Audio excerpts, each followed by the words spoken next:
Christmas is over and it may be New Year's Eve, but there's still time to ring in one last tutorial this year. It's Tutorial Tuesday.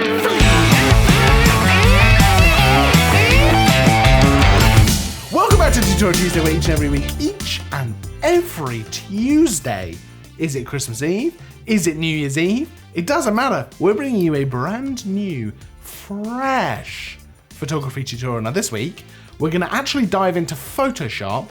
We're gonna do something that I said we'd do many weeks ago, which is dodging and burning, but in Photoshop. Now we've already done dodging and burning in Lightroom. We've already gone through kind of how we were using different adjustment brushes and stuff like that to create a dodging and burning effect in Lightroom. Today we're gonna do it in Photoshop. This is where I tend to do my dodging and burning, whether it's for landscape, whether it's for portrait. If you're not familiar with dodging and burning, it's essentially a way of kind of accentuating highlights and shadows, of painting on your own highlights and shadows, and really making the most of your photo in that way.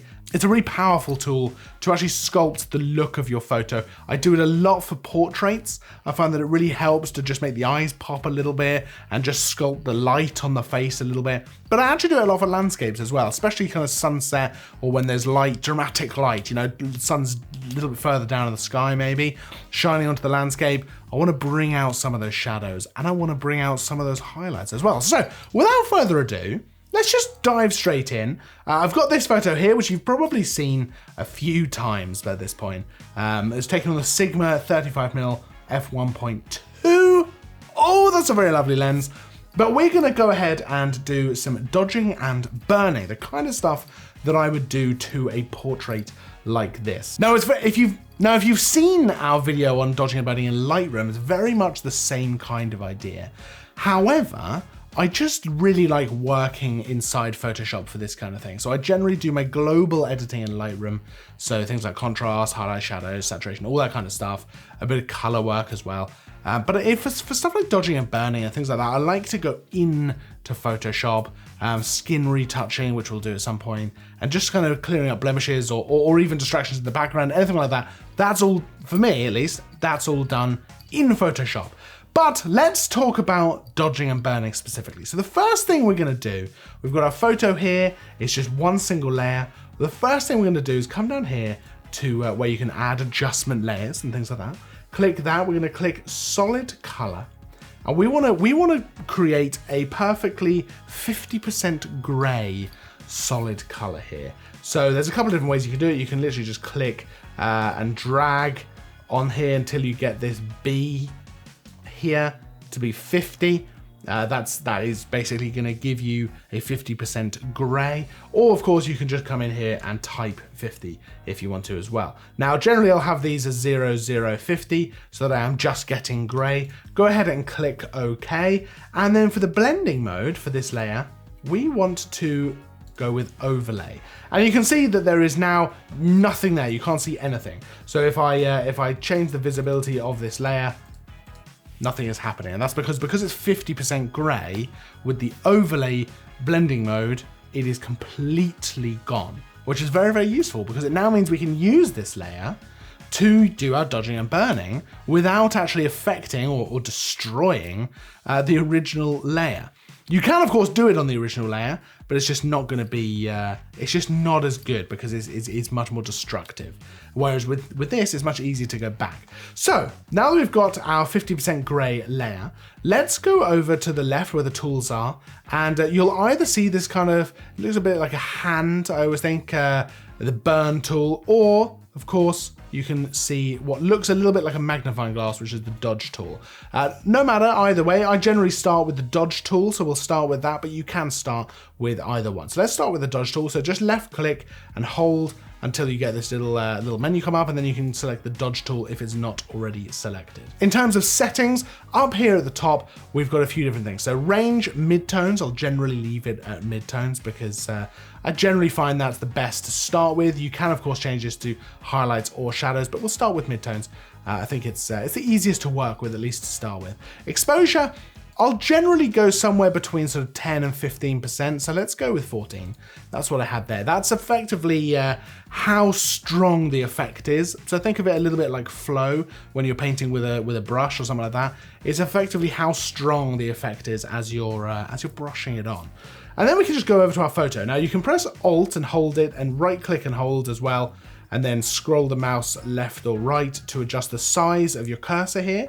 I want to bring that down pretty small. The first thing I always do when I'm dodging and burning is affect the eyes. So with the dodging tool selected, I'm going to bring the actual cursor down quite small, and I'm just going to paint this into the eyes. Now I'm going to paint over the eyes a few times because I really want to make them pop. And I'm going to come down here to the lips. I'm going to paint on there a little bit. You can see it's already brightening that up a little bit. I'm going to make the cursor a little bit bigger now. I'm going to make it as soft as possible as well. And I'm going to paint up from the nose and across the forehead here. Now next, I'm just going to paint across one side of the face just to make it a little bit lighter. Now already, it might not look like much has happened, but if we were to turn the visibility of this layer off and back on, you can see there's actually a pretty big difference. The next thing I'm going to do is just bring this down a little bit in size, and I'm just going to paint across these kind of these lines here just to soften them out a little bit. So I think that looks really nice. Let's move on to doing a little bit of burning as well. So back over here to where the dodge tool was, left click and hold, and let's select the burn tool. Now with the burn tool, we're going to be able to emphasize some of the shadows and really start to sculpt the look of the light and the photo itself. So let's start by painting in some shadows down here under the chin. Now there's already some natural shadows there, but I like to just emphasize them a little bit. Let's paint around. If you ever do something like I just did there, where you paint too much, you can always press Ctrl Z to undo your last action. I like to paint a little bit around the hair. I like to kind of try and get some dramatic shadows in there. We can probably follow the best. I mean, the best practice is to follow the lines of the shadows that are already there. Sometimes it's possible to go too far with it, but you know, just have a little bit of a play. You can always do Ctrl Z to actually remove things and go back. And then of course we can always play with the opacity of this layer overall at the end of this. I'm gonna paint in a little bit of a shadow just above the eyes. I think it helps to pop the eyes a little bit. And let's just pop a little bit of shadow on this side of the face. Now, again, it might not look like a huge amount has happened. Let's actually pop some just on the hand here, just to really try and emphasize the shadows. But if I turn the visibility of this layer on and off, so this is on, let's turn it off, we are making a huge difference. You know, it doesn't necessarily look like it while you're doing it, but when you actually stop and see how much you've done, it's a massive difference. It is truly huge. Now, I may have gone a little bit overboard with the shadows down here. There's a really easy way to fix that. We can come over here to where we've got this color fill layer. You've obviously got the thumbnail for the color fill itself, and then you've got this white square. That's the layer mask for this layer. And if you've seen our video on layer mask, or you've used layer mask before, anything in white is showing. So you can see the whole photo is in white. So this color fill, the whole color fill across the whole photo is showing. But if we were to paint some black onto the layer mask, that would hide some parts of it. So let's come up here to the brush tool. With the layer mask selected, we want to have black selected. You can press X to cycle between the foreground and background colors. And let's bring the flow down to about 15%. Let's make this a little bit bigger. And let's just paint across here. Now, as you can see, that has just softened that up a little bit because we're hiding a little bit of the effect of this layer. So that has worked really, really well. Let's go back to the actual layer, the actual color fill, and let's come back to the burn tool. Now, I think probably that's about as much as I would normally do. I don't like to go too crazy with it, but let's just jump into a landscape photo where I can show you what I've been doing. Now, I've actually done a little bit of dodging and burning here. Let's just turn it off and turn it back on. You can see I've just painted in over the shadows. So let's actually just remove this for a second. And then let's create a new one. So we've got our background layer here. We've got the nice landscape.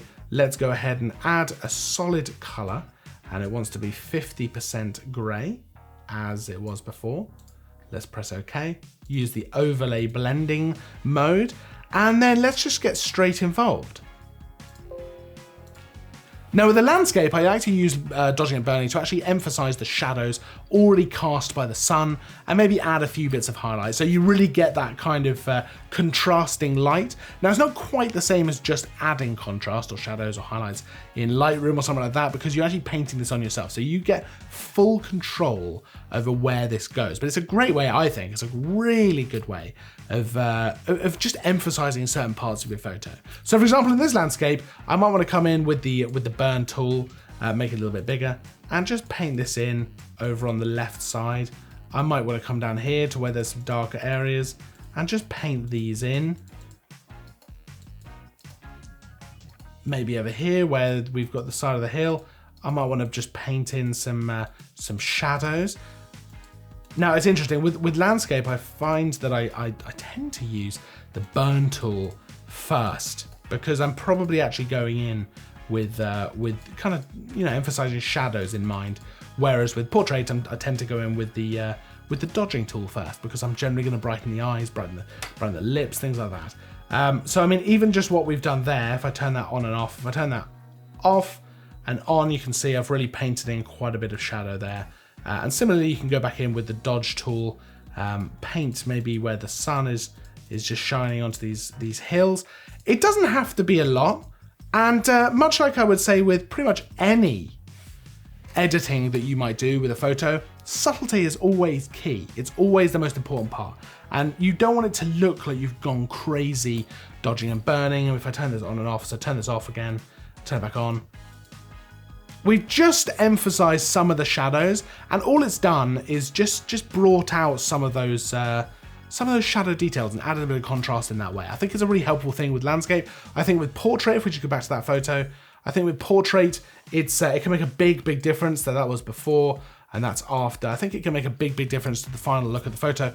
It kind of just helps to smooth out any lighting and allows you full control over the final look of the lighting for your photo. Now, if you have any questions about anything you've seen in the video, pop it down in the comments. We'll get back to you ASAP. Of course, if you have any tips for doing this as well, pop them down there as well. I love reading through various tips and comments and things like that. Any thoughts on it, absolutely pop that down there. I'll pop a full list of all the equipment used for these photos down in the description so you can check that out. As always, make sure to like and subscribe and all that fun, cool stuff that really helps me out.